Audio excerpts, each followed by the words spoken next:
All right, guys, we are back with another episode of Car Chronicles, and today we're going to talk about a different kind of car. A different type of car collecting. Exactly. Frank, by the way, my good friend Frank is joining me today, and Frank owns a. Tell us about your car, Frank. What we go to the car shows with. Well, a 2015 Dodge Challenger. I've had it since new, and I would say it's a show car in its own right. It's not a fast car, but it's a pretty quick car. But more than that, it's a showy car. It's a little bit different than most Dodge Challengers you see on the road. In fact, most young folks mistake it for some sort of Hellcat or really go fast looking Challenger, but it's just a 5.7 liter. It's a really good looking car, and that's the one I typically use in the hotter months of the car show season. But on the classic side of things, I've got a 1969 Eldorado, which it's the creme de la creme. It was the upper echelon Cadillac of the 1960s era, and in fact, I met Mooney at a car show because he has a beautiful 1960s series Cadillac DeVille, and beautiful car. And we got chatting, and we became good friends, and we found out that we had a lot of things in common. One of which being, we like cars in every shape, form that they come in. Whether it be a really nice looking die-cast car or a radio control car. Today, I guess we're going to talk about just that, right? Yeah, because although we are at the beginning of our car show season, and by the way, we're very avid car show attenders. We like to show our cars, and more than that, though, we like looking at the other cars. But we're in South Florida, and here it is. What's today's date? We're October 18th. Unfortunately, today it is hot. Yes. We'll start our days off this time of the year in the 60s, and then if you don't get out in the morning or don't get out in the evening, you're not going to enjoy any kind of car stuff because it's too damn hot. It's too damn hot. We were planning on going to run some RC cars today, but unfortunately, it's too damn hot. It's too damn hot. So Mooney said, "Hey, I got an idea. Let's do a Car Chronicles video." And I was like, "Yeah, let's do it, man. We're here. We got the cars, all the batteries are charged. We could always run those later. Let's show the fans what they want to see." I know a lot of car guys also collect die-cast cars. They also like different hobbies that kind of are in and around that whole car culture hobby, which would go hand in hand with collecting toy cars. Automobilia, toy cars. I like the old tin signs, and I have them all over my garage. Frank loves the different scales of the replica cars, and fortunately, he has an enormous collection. And Frank, what did you want to start with first? You want to talk about the RC cars? Well, we'll start with the RCs because we're here and we're in the living room, and that's where the RC cars are. I don't have many. I just got started in the hobby. A friend of mine actually got me started in the hobby of RC cars couple of months ago. I did a favor for a friend of mine. He was an RC car guy, and he's in the RC car hobby. So he started me off with this little 25th scale car, and it's little. I mean, but it's it's a really, really well built, well designed RC car. It's not like it's a hobby grade car, what they call. It's not something you would get in like Walmart or Target or something like this. It's not a toy. It's a hobby grade car. It goes about 14 miles per hour. Very precise little piece of machinery. And I was so impressed and so taken back by it. I was like, ooh, yeah, this is going to be bad. I right away started getting online and looking at other options. And I saw some of the other cars he had. He had some 10th scale crawler RC cars. These are meant for doing rock crawls and stuff like that, which I thought the scale was tremendous. And I thought it was really cool to have such a large scale car. So I started looking, and I wasn't too fond of the idea of having a crawler because we live in Southwest Florida. It's flat. There's not really, unless you create your own track, you're not going to really have much or any rocks to crawl on. So I said, you know what? We do have grass. We do have dirt. We do have terrain. So I went with something like this, which you call a truggy. It's not a buggy and it's not a truck. It's called a truggy. And it's got these all-terrain tires, which can be swapped for road tires. really fast. With its highest gearing installed, this thing will do 65 miles per hour like nothing and track like a bullet out of a gun. So when I got this, I was like immediately hooked on RC cars now. So it became a thing of like, all right, well, how fast can we make this thing go? All right, we did 40, we did 41, we did 52, we did 53, we did 65. And I'm like, yeah, that's really cool. But you know what? This thing's scary at 65. The tires balloon up. It can go that fast. Is it really made for that? It's more made for what they call bashing in the RC hobby. And bashing consists of, hey, let's bring it out to a skate park, or let's put a makeshift ramp out in the dirt and grass and jump this thing, see how far we can get it and do backflips and stuff like that. This thing will do wheelies. It will do backflips. I mean, it's got a wheelie bar on the back of it. And I modified and put an adjustable one on, so you can adjust how much you can make this thing stand. But this thing will ride a wheelie all the way down the block. But like I said, real scary because the tires are so big and they're not belted tires. So when you get up there in speed, these things become like twice the size. And it really gets squirrely on the road when the tires balloon up like that. Give them a really good close-up of that thing, sure. man. Yeah, A really good close-up. yeah. I've done a lot of mods to it. I've got a brand new set of tires on it now. This is a clipless body design, which means you don't have any kind of push pins or clips to undo it. You just kind of do this number and the body pulls right off. So on this particular model, I went a little crazy. You know, the hobby also consists of a lot of aftermarket. So much like customizing a real car, you can customize these toy cars. And you know what? You can do it in the comfortability of your own kitchen counter and not have to be worried about being in a sweaty garage or underneath the car, get grease all over you.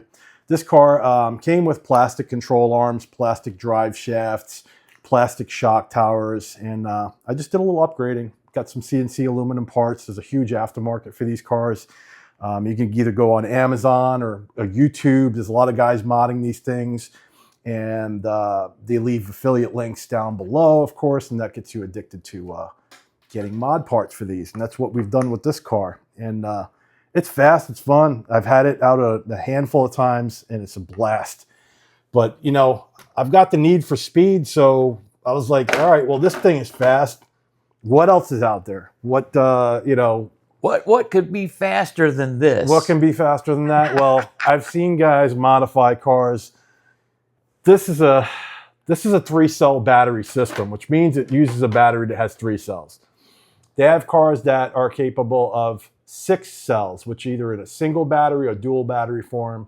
They have guys running 8 cells in the form of either a single huge 8-cell battery or 2 4-cell batteries. So I ended up getting is what's called it's the manufacturer's name is Arma, and the model is called the Felony. I've seen guys upgrade these things and doing 140, 150 miles per hour with. I will never, ever take a model car and do 140 miles per hour. I think it's amazing. I love to watch videos of guys doing this. I think it's amazing. But with my eyesight being, you know, in my mid-50s, I can't put a car a quarter mile down the road and expect that I'm going to see it coming at 80, 90, 100 miles per hour. And I don't even want to either damage myself or people's property or even a human being for that matter. So we did get this car, and it's capable of being upgraded to do something like that. But out of the box, this guy will do 65 miles per hour. That's put batteries in it, charge your batteries, put the batteries in, get your remote control ready, adjust your steering trim, and it's going to shoot like smoke out of a gun. 65 miles per hour. And it does come with an optional pinion gear that'll allow you to get up over 80 miles per hour, which I have not dared to do yet. I've had this out 4 or 5 times tops. It hasn't been out all that much. I've been spending more time doing modifications and upgrades because that's kind of my thing. I love customizing stuff. You know, it's part of the car obsession, I would say, is modifying them. So I've been having a lot of fun putting modifications on this guy, and I've done quite a few mods to it so far. But I've yet had the nerve to put the speed pinion in it, but it will come. I just got to find a good spot. My son actually picked out a spot for us. We're going to go run it today, but got out a little too late. Like I said, we got going a little too late, and you know, come the afternoon time, 1, 2, 3 o'clock in the afternoon, it's 86, 90 degrees and no wind blowing. So we said, well, maybe we'll go later on tonight. And we might shoot some video of that later on. We'll see what happens. But yeah, this is the Arma Felony. This is a 6S radio control car. Some of the mods I've done on it is these push button clips at the top. I don't know if you can see or if the camera's in the right angle, but this push buttons here, here, here, and here. And they did that in lieu of the little cotter pin connections that you could use that they come with from the factory, which to me is a horrible design. They scratched the car up. They've got decals back here. You push the pins in and out a couple of times, the decals all ripped up. So let's drill a couple of holes in this body and put these push clips in. They're really intended for a real car. So the pins themselves, if it's laying on a flat surface, is a lot easier to unclip. But they're push clips and allow you to easily pull the body off of the car. Ah, okay. And that allows you to do some really cool stuff and be able to access the thing. And you know, you've got these metal pins go in place of the plastic ones that would ordinarily pop through the body with a little hole in it that you can push the cotter pin through. But as you can see, I've been kind of going crazy with this. A lot of the red anodized aluminum parts in here are aftermarket parts. It did come adorned with aluminum shocks and an aluminum chassis brace, which is that long bar you see going down the middle. But any of the other parts, chassis supports, differential, center differential cover, rear body mounts. I've been going to town getting aluminum parts for this and just going crazy, dressing it up, making it look real nice. I've got 2 3S batteries in here for a total of 6 cells, which is the maximum that you can do in this car. I've got some wiring. I've wired in some lights at the front, down at the fog light location. I've also wired some lights to the body itself. On the back, we've got some tail lights there, which is really useful. More so, you know, it's great to see. It looks really cool, but more so for orientation purposes. When you get the car, you know, far away enough from you, at least if you see the tail lights, you know which direction the car is facing. It really helps to get your bearings. Once you get your car far enough away from you and you're going to do a speed run, it's really nice to be able to look down the block and say, okay, I see fog lights, it's facing me. Or I see tail lights, I need to pull a U-turn. And I put a little 9-volt battery pack in here. So we've got some pretty cool looking lights front and back. That is nice. Give you a little look at that. There's your fog lights. And there's your tail lights. So that kind of gives you a nice little orientation in which direction the car is facing. Very nice. Now, by the way, ladies and gentlemen, Frank is not sponsored by any manufacturer. He paid for all of these cars and mods himself. Yep, I wish I was at that point. Maybe one day. Maybe one day. And then also, ladies and gentlemen, we're not sponsored by any Scotch manufacturers, but we are enjoying what we created today out of necessity was a Scotch and strawberry juice. Strawberry juice. I was apprehensive in the beginning, but quite frankly, it's refreshing and delicious, and definitely surprised at how good it is. Yeah. Now, for this episode, I think what we'll do is we're going to let it cool off a bit, and we're going to show you some footage here on this next scene of both of these cars going down the road. Yeah, well, maybe before we do that, maybe we should take them upstairs and show them some of the die-cast models that we have.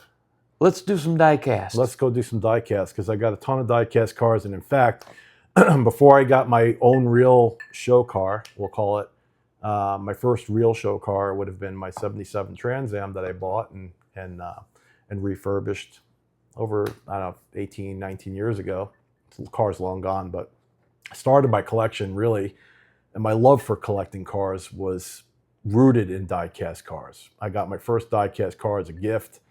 And here we are 60, maybe 50 or 60 cars later. I've got amassed a pretty big collection of 18 scale cars. I've got a few 25th scale cars kicking around the house. And I've also got, I was a big Hot Wheels car kid. You know, like most of guys our age, we all started off collecting. I don't think there's anybody watching Hot Wheels and Matchbox that doesn't have a Hot Wheels or Matchbox. If you don't, I don't think any car enthusiast started their childhood off without having at least one Hot Wheels car.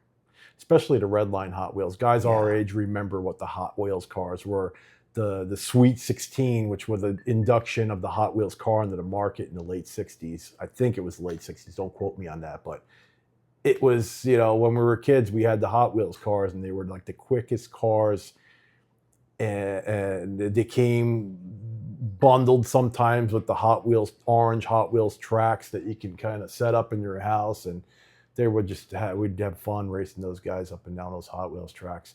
Yeah. And those have now become highly collectible. Those little Hot Wheels cars are like stocks and bonds nowadays. I'm shocked at the collector demand for these cars.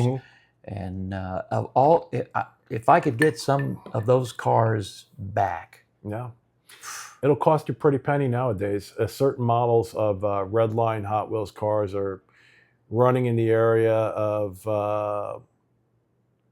$8,000 to $10,000 for particular models, Yeah. especially of the original 16 that first came out. They're coined by collectors the Sweet 16, the first original run of Hot Wheels cars with the red line tires and the go fast wheels on them. Those guys, original examples, are going for big money. And nowadays, being a collector of Hot Wheels cars, which I am not, I've got a lot of what you would call reproduction ones. I have a few originals. Most of the original cars I have that are original near mint examples of small cars would be Matchbox, because they're a lot less expensive, and you can get a near mint Hot Wheels Matchbox car of the same era for probably like maybe $20 to $30 per car, as opposed to hundreds or thousands of dollars for a small Hot Wheels car. So I've amassed quite a collection of Matchbox cars, because I had Matchbox cars too. And you know what? I can't afford to really spend $8,600 for, I just can't justify that for one little Hot Wheels or a Matchbox car. I love the nostalgia of it, and I've got enough to fill my nostalgia for collecting that scale of car. But my real focus was originally 18 scale cars. But now, you only have so much space in your house. So once you've run out of that space, you're kind of done collecting. That's where I'm at. well, let's take a look at some of them. Yeah, let's bring them upstairs. A few moments later. All right, so we're here. There we are. We had to fix the lighting. We're a couple of amateurs at the whole photography thing. We're learning. Here's the Hot Wheels stuff. And like I said, these guys are all replicas, but they're beautiful, man. Come on. And why would I pay thousands of dollars when we can get these Red Line Club replicas for maybe $20, $30 a pop? I mean, there's my Eldorado. Beep, beep. And yeah, these are the red lines, man. And the original 16. Come back so we can get the scale of the collection. Yeah. Yeah. So I got them in a nice little museum quality case, and some of them are in here, the ones that are unboxed. These guys are original Matchboxes from the early 70s. So we'll go through these a little bit. These are all ones that you probably remember if you're our age. And that's what got me started. I've got the boxes for some of these, and I got them on display with the 18 scale cars. We'll see those in a little while. But these guys here are all in card protectors. So it kind of keeps the cards nice, keeps them from being bent, whatnot. They get them on Amazon, like 100 of them for $10, and you could kind of keep your collection nice. I just kind of took some, what do you call these, thumbtacks, and kind of thumbtacked them to the wall. And the ones I decided to keep in the cards are the ones that, the collectible ones. There's a Red Line Club, and these guys, they get these cars through the club. And a lot of these guys just put them right on eBay and sell them for twice what they paid for them. But they're still only like 30, some $40 a piece. I think they're worth it. They're great little replicas. They're a lot less expensive than the originals, but they still have the old school flair, the old school style cases, or cards, I should say. Some of these guys used to be able to get in Walmart. I got these guys in Walmart. Flying Customs. These are exact replicas of the ones that came out back in the early 80s, late 70s, early 80s. Flying Customs. Super Chromes. These are another line of Hot Wheels product that was out back in the day. You could get these at one point in Walmart, Target. And then when I saw them, I went crazy. I'm like, I'm going to grab as many of these as I possibly can, because The packaging is all correct. It's all period correct. They look exactly like they did from the factory, aside from the fact that they got a little Hot Wheels Collectors Club logo down at the bottom, which who cares? You know, they're really Frank, cool. I really like that you have a lot of Pontiac up here. Well, yep, I started in this hobby back when I had my Trans Am. So my son and I went crazy collecting these little Trans Ams. And at a time there was, I forget who made them. I want to say it's Johnny Lightning. But they came out with a whole series of Pontiacs, and my son and I, we collected them all. In fact, some of these are his because I took them away from him when he was a little kid. Well, I have an affinity I'm attracted to the Pontiacs, specifically the Firebirds, because I had a 1977 Firebird. Nice. Well, I had a 77 as well, black one, which started his life brown. But these guys here, 1, 2, and 3 are original. This is an original chrome Hot Wheels. This is from like early 80s era. And so is this guy. And this guy's a replica that came in a track kit that we bought, my son and I, when he was little. But yeah, those are super duper cool. A lot of Pontiacs. I was heavily into Pontiacs. When I had my Trans Am, it was nothing but Pontiac. I was a total Pontiac guy. But then I learned what it was to be a car guy and appreciate other brands. I'm not like, yeah, Mopar, no car, you know, I'm a bow tie guy or I'm a Ford guy. I love them all.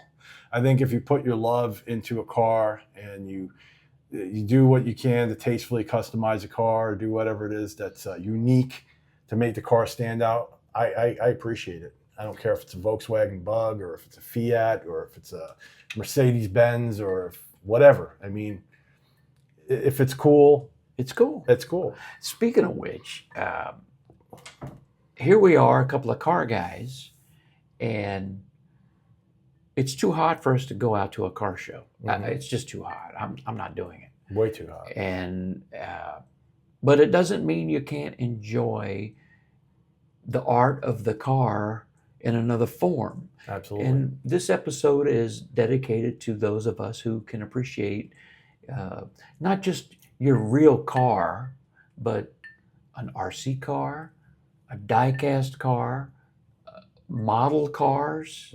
I was a big modeler when I was a kid. Same. And it's just, you know, what we do as car guys.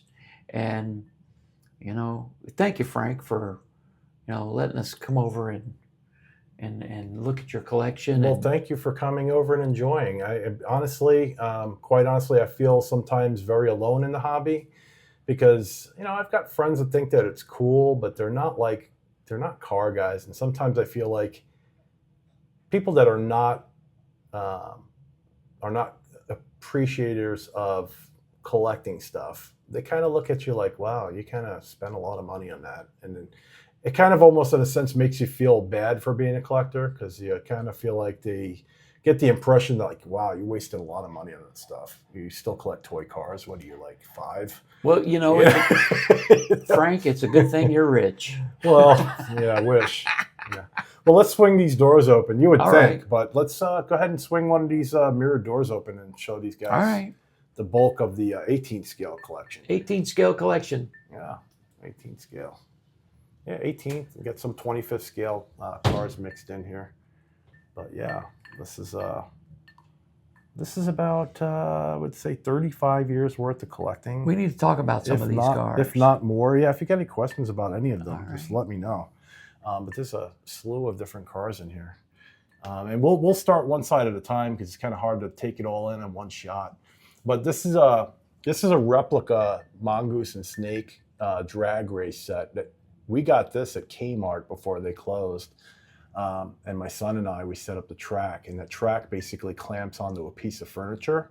And as you can see, it's a drag race track. You got 2 bands of orange track, and the gates here where you start off, well, this is actually the finish line. The finish line had little parachutes tucked into the track. It would hook under the car. It would hook under the car. Yeah. So when you got to the finish line, the car would grab the parachutes out of the little compartments underneath the track, and it was the coolest thing.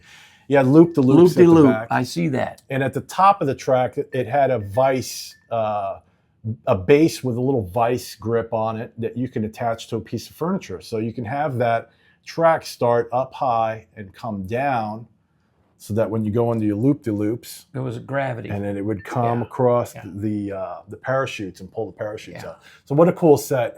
That's a little piece of nostalgia that I will hand down to my son. That's something we played with when he was a little kid. And I kept it nice for him because, you know what? Kids destroy stuff. I know I destroyed a lot of my cars when I was a kid, and wish to God that I had not done what I did with some of my stuff. I mean, I was a pyromaniac when I was a kid, so I thought it was real cool to light Matchbox cars on fire and watch them burn and stuff. So I thought, you know what? Let me spare my son the hassle and money of collecting. So when he gets older, he can have this whole collection and really just.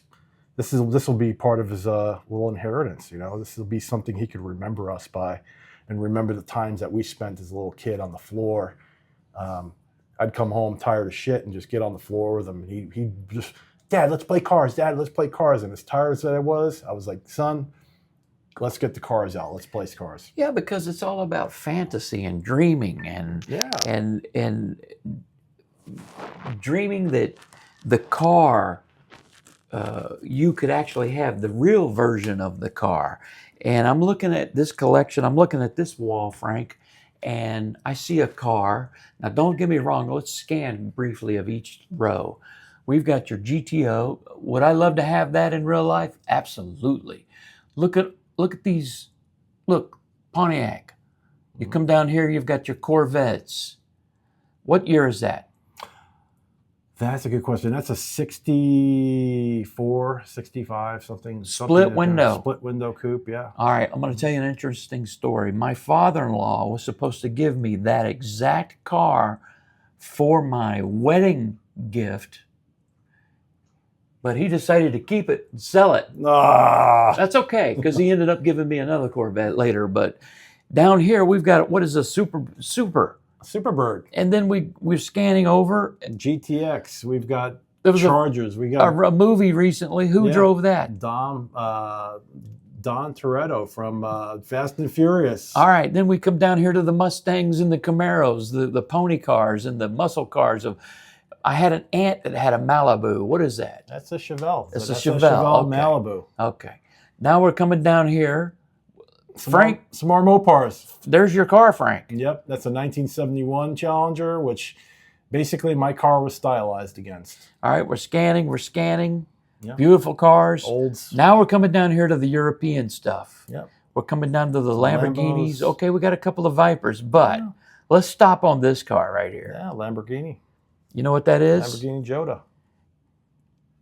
I'm going to leave a picture of me with one of these in the up. Look in the corner here. Yeah. All right. Come down here. My wife's favorite car. Yep. The Celine S7. Yes, sir. Look at that Mercedes. What a gorgeous. Oh, if I had that in real life, wow. And I'll tell you, these are super duper detailed. Some of these cars range in price from $200 to $500. And even the ones that were like $30, $40 back in the day have appreciated in value. I mean, you can't touch a diecast, 18 scale diecast car for less than $100 anymore. I see you've got a plaque down here, Frank. Can I just show them? Yeah. All right. There's Look at that. There's the Caddy. Whenever Frank and I met, Frank was showing this car. Yep. It belonged to my godfather, and he had it since 1973. This is a placard that he got at the Alzheimer's Foundation car show back in 2009. This is a gorgeous award-winning car that is a feast for your eyes at any car show. And when I pulled up the first time I saw this car, I was like, I love that. Mm-hmm. This is a very beautifully styled car. Yeah. That it was a trophy getter back in its day. Oh, it definitely got a lot. Not so much nowadays. Well, you do pretty good. No, come on. Yeah. You do good. Yeah. All right, let's open up this other side over here. Yeah, let's do that. Are we on? All right, so yeah, we're back. Right. We just got to do a little refresher on our cocktails there. Refresher. But yeah, we're going to go to the other side of the our little car collection here. And this was a linen closet when we first moved in, but I kind of, commandeered took it over. Commandeered it, yeah. Oh, wait a minute. All right. Right off the bat, Frank, the Baron, the Red Baron. Yep. I was about, I guess I was about 11 years old, and I built the model of that. Remember Yeah. the model of Yeah, that? Revell. Wow. Revell was the model kit. Yep. And these are George Daniels classics. That's what these are. George Daniels was like another George Barris. Is it George Daniels? It's Tom Daniel. My bad. Tom Daniel. I was thinking George Barris, and I'm thinking Tom Daniels. But Tom Daniels was another car customizer from back in the day, and made a lot of popular toys based on his creations, kind of like George Barris. In fact, this guy was a George Barris vehicle. I forget now off the top of my head what the name of that one was. I think it was the Outlaw. But here we have some more Hot Wheels replica cars. These are from the early 90s. I think I got these in 95 or 96. These were a 25th anniversary commemorative set. You got that nice big... Yeah, I got the Hot Wheels banner up there. Like that. And I get these from various places. I've found some of this stuff in the wild. I actually found this here car hauler in an antique shop in Fort Myers.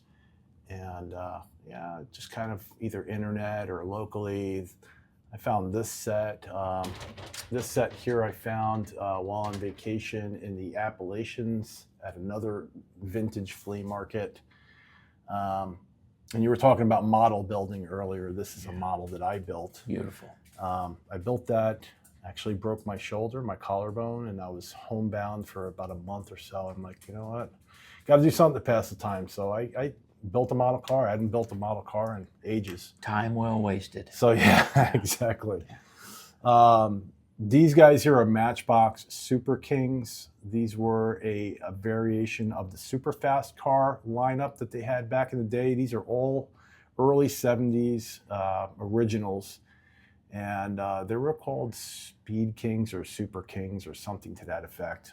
They were just a larger scale Matchbox car.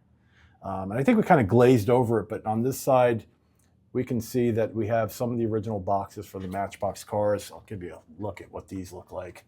Got these on display too. These are original boxes that these Matchbox cars used to come in. Hence the name Matchbox. They were, came in little size of a Matchbox. Boxes about the size of a Matchbox, exactly. So this shelf here is, this is my Christine collection. I'm an avid fan of the Stephen King movie Christine, and so here's the 58 Plymouth Fury that starred in the movie, and that was Arnie's car, the lead role in the movie. And then we've got his friend Dennis's 68 Charger, and then the Bully's car. I think it's a 68 Camaro, and this was the guy that was picking on Arnie in the movie, because Arnie was kind of a nerd turned cool once he got this haunted car. So anyhow, it didn't end well for the Bullies, let's just put it that way. Watch the movie, it's a great classic. If you haven't seen it, I think most car guys have. It's kind of a cult classic. Here's a few more Mopars. I'm a very avid Charger guy. These guys actually have, they have flip open headlights, so you can kind of display them with the lights open or closed. Kind of a neat little feature. Of course, I'm gonna try to do this one-handed, but that's a 71 Charger. That's the year I was born, 1971. And we got a 69, which is one of my favorites. 69, 68. Here's a 70, another 69. And down a little further, we got some movie cars. We've got the famous George Barris Batmobile from 1966. Come on, that might be the most iconic car ever. Yeah, for guys our age at least. And the car it was styled against, George Barris took this little, it was a prototype car called the Futura. And I believe it was a Ford product. Don't quote me on that, but this was the car that they took, that George Barris took and styled into the Batmobile. And you could see the resemblance in the body style and shape, and kind of give you an idea of how far George went to customize the car to make it look like the Batmobile. And these guys are little muscle machines. These were really popular back in the, I would say, the late 90s, early 2000s. There was really exaggerated, cartoony looking cars with the big blowers and hood scoops sticking out of them. And then we've got the popular Dragula car. This was from a TV show called The Munsters back in the early 60s. It's a coffin, by the way. Yeah, another George Barris car. I was an avid fan of George Barris and all of his creations. He had some really wild cars you'd imagine up. This car here has got some functionality. It's got some rumble noises. The engine shakes and vibrates. You got engine noises and lights that you can get going with the press of a button. Really cool stuff. Got some Mercuries over here. Some other, I forget what scale these cars are. These belong to my father. These were part of his collection. What year is that? I think that's a 57 or 58 Mercury. Okay. Believe it or not, I have that. Really? I actually have that. A real car? No, the model. The model itself. Just like this. Okay, cool. Yeah. They're really cool. I always was a big fan of them. I mean, you drop them and channel them, chop the tops, they look really sleek. And some of these cars are part of my uncle's collection. My aunt sent them down for me. So I've got some cars that belong to my dad and some cars that belong to my uncle, my godfather, who was a avid car lover, as well as my dad. And these kind of got handed down to me. And down at the bottom shelf, we've got a Tucker. Cadillacs, we've got Impalas, we've got all kinds of 50s land yachts, convertibles. And we got a couple of Eldorados. These were gifted to me from a fellow Eldorado collector who's got a 63 Eldorado. Now tell me about this trophy over here. This was the first trophy I got with my 77 Trans Am. That's the nice. first and only trophy I've ever gotten in a car show. I don't go for the trophies. I go for the camaraderie and I go for the love of cars. So getting a trophy is kind of like an icing on the cake, you know, to make your day, but it's not the main reason why I go to car shows. But it's nice every now and again to get that acknowledgement. And that was a show favorite. It was like a People's Choice Award, which was nice. Just goes to show, you know, people appreciate your car. Now you've got boxes. Yeah. Up here. That's part of the sickness, my friend. Yeah. Yeah. Which is a good thing to do, is keep the box. Part of the sickness. So, yeah, these are all out of the box, but I do keep the boxes and keep them in mint shape because, you know, if they're ever going to become very valuable, they're always more valuable when you got the original boxes. So this is just a couple of the boxes I have for the stuff I got in this closet. Some of the other stuff is stored away in other places. It's just, you know, having this many cars and then having to store all the boxes for them too can be quite the task. I don't have a box for every single car I own, but some of the more expensive models I went ahead and kept the boxes for. You got a nice collection, Frank. Oh, thank you. Hey, thank you. We've got some other. It's a very, very small bit of cars in another area of the home here, which is the game room. Yeah. I guess I'll show you those. You want to go in the game room? Kind of the last ones. Let's go in the game room. Yeah, we'll go in the game room, and we'll take a look at what we've got in here. We're not going to focus on the games. That might be another. Another day. Episode. But yeah, this is the last little showcase of cars I've got, and some of these are from my late friend Jimmy. He was a big car collector. He actually got a huge collection of cars handed down to him from a dear friend of his that passed away. And then, so these are second generation cars. These belong to a friend of my friend Jimmy's who passed away and left them to him, and then he passed away, and then they were left to me. So some of these cars belong to him, like this one here, and I believe this one here were handed down to me. So that's it for my car collection. That's about it there.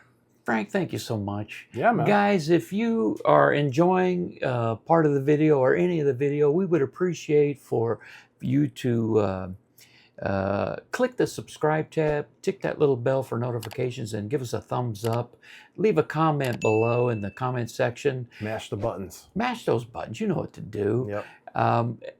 This was not our typical format of going to a car show and talking about our actual cars, but again, it's just too hot. Yeah. So we thought we'd stay in and fortunately for us for me, Frank let us in to see an intimate look of his collection of car stuff. Inside the mind of Yeah. a crazy car collector. Now what we'll do is we'll show you a little footage of Frank running the RC cars, and some pictures of us enjoying the rest of our evening, because let's see, it's 4:30 now. It's Sundown's at 7, so Yeah. sometime between now and then, we're going to try to get those cars outside. get a little video, maybe have another beverage. Yep. Do a And couple then- speed runs, maybe. Yeah, go out, get some footage of the cars going up and down the track. Yep. So Sounds when, good. anyway, we'll leave you with that. We'll just put some music behind it. However, I think we need to let them hear the way that what's the one car, the big fast car? Oh, the Felony. The Felony sounds like Sounds like a supercharged car it's going crazy. down. It sounds like an F1 car going down the road. I think we need to let them hear that. Yeah, absolutely. I agree. All right, guys, we're going to leave you with a bunch of footage of some RV. RC. I'm thinking RV. 'Cause I was in the RV. We were talking about business. RVs earlier, Yeah. so. So RC cars. Anyway, ladies and gentlemen, thank you for stopping by. This is Car Chronicles. I'm Moody. That's Frank behind the camera. Thank you, Frank, for doing Yep, that. no worries. And My pleasure. we'll go get another cocktail, and we'll get those RC cars On the ready road. for. Exactly. Thanks, guys.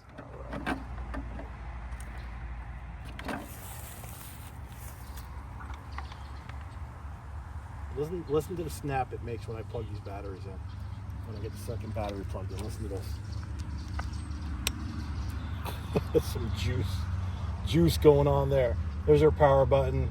This is also your radio receiver, and then you got your speed controller here, and your wires from the speed controller go onto this big honking motor right here. Here's your 2 battery packs. These are 3 cells each for a total of 6 cells. We're going to switch our lights on so we can see what's going on. And get the body clipped. So this body not only clips in the front and the back, it's got these little nibs here that keep the sides from ballooning out. You'll notice there's holes at the bottom of these ground effects, and those pegs sticking out of the chassis there hold the sides of the body and keep them from ballooning out at high speed. So we'll kind of want to make sure you clip your front end first. And once you got your front end clipped in, I usually lift the body like this, tuck those in, put them in place, and then these are last. And once you got your body on, you should be able to lift it from the body. Did I turn it on? I sure didn't. That was done. All right, so let's turn it on.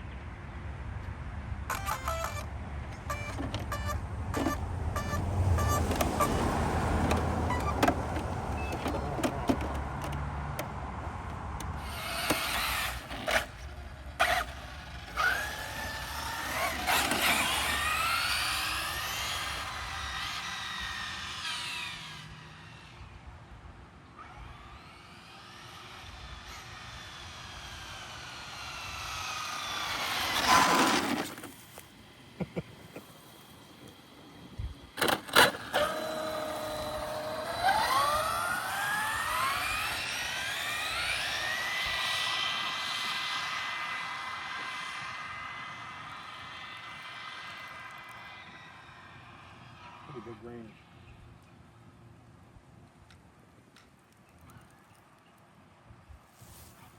Turn it both ways.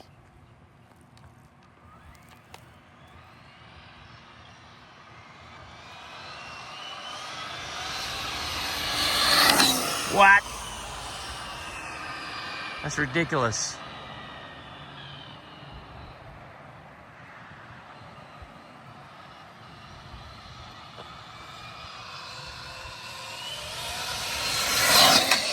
Oh my God. Are you kidding me?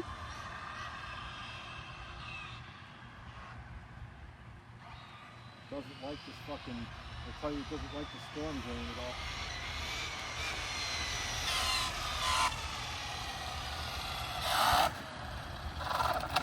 Definitely hit bottom on it.